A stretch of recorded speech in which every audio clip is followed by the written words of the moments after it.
8 मार्च जागतिक महिला दिनाचे औचित्य साधून पुणे जिल्हा विधी सेवा प्राधिकरणाच्या माध्यमातून महिला दिन विशेष साजरा करण्यात आला।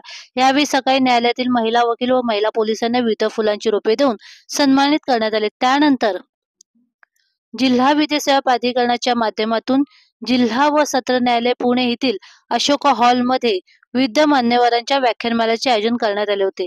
यावेळी ज्येष्ठ विधिज्ञ आणि महाराष्ट्र गोवा बार काउन्सिलचे सदस्य ॲडव्होकेट ए.यू. पठाण, ॲडव्होकेट प्रतिभा घोरपडे, ॲडव्होकेट अनघा जोशी यांनी उपस्थित वकील वर्गाला मोलाचे मार्गदर्शन केले। तसेच वृक्षमित्र रघुनाथ ढोले यांच्या देवराई नर्सरीचे विशेष सहाय्य मिळाले।